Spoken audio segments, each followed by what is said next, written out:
Hello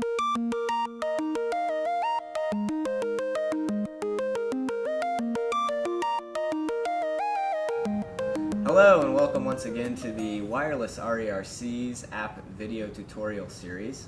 I'm Ben Lippincott, co-editor for MyWirelessReview.com, and we've got a really big treat today. We've got Steve Jacobs from Ideal Group. Welcome, Steve. Thank you, Ben. I appreciate you having me here. What accessibility issues did you find in cell phones today that made you decide you want to develop accessibility apps and make this big jump into mobile accessibility applications development? Well, Ben, as you can imagine, many of the people I work with happen to be people with disabilities, all of whom desire to use mobile devices just like you and I. And many of them couldn't because the devices were not being designed in a manner that enabled them to access it. The exceptions are, of course, the screen readers that have been available for mobile devices for quite a few years. And I like the term equal, not separate but equal. And the way that it has been historically, at least in the cell phone market space, is that if, for example, an individual who's blind wished to use a smartphone or a cell phone, no problem. They buy the smartphone and then they buy a $300 to $500 application so that they could use it. To me, that is separate but equal.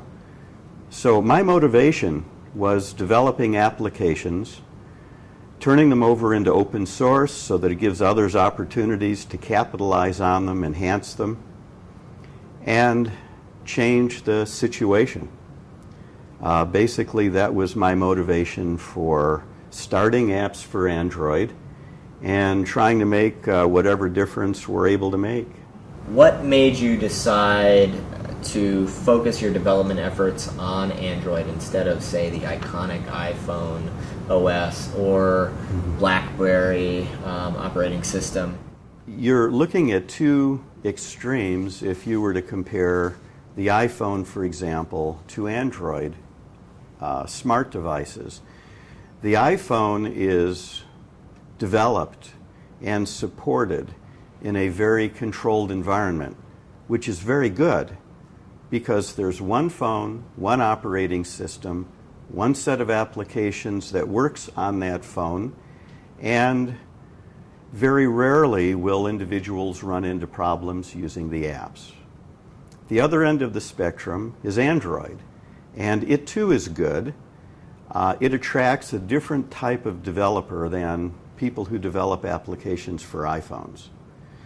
The Android operating system is open source, and basically that means it is available for free to carriers. So by embracing Android, they are able to deliver a smartphone at a lesser cost, which I think you'll see if you look in the marketplace, than going with a dedicated phone with a proprietary operating system.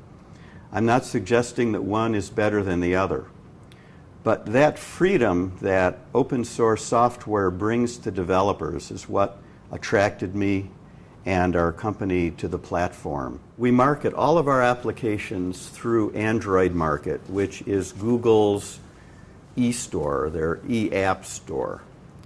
And the way we develop new apps is to take ideas from our wonderful users that they submit to us. There is no way for us to tell whether or not any of our users have a disability.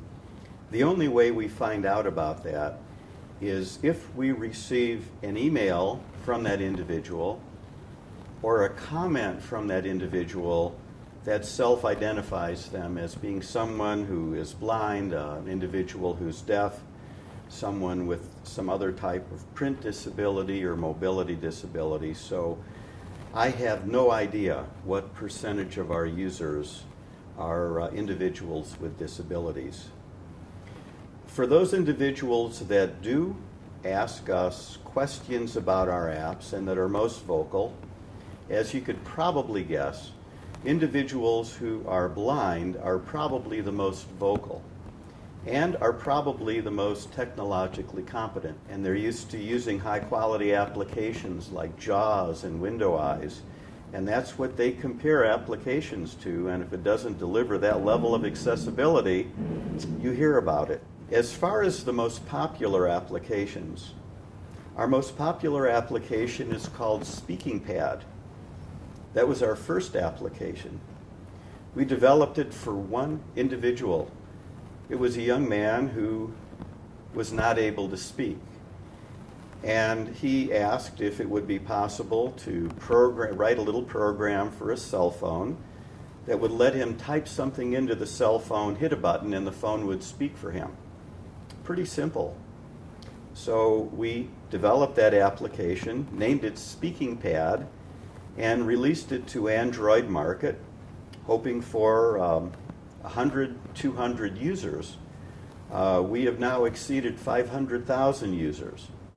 We have heard from many people in the deaf community that they use Speaking Pad to enable them to go to a drive-through restaurant, which a lot of us take for granted, and they pre-program their order. They drive up to the speaker, they press the button on their phone and place their order just like you and I would. Talking SMS messaging and talking caller ID. Those are very useful for individuals who have vision impairments, individuals who are blind, individuals who have other print disabilities, people who are in eyes busy or hands busy environments. And those two applications have been very successful for us. For more information, please visit mywirelessreview.com.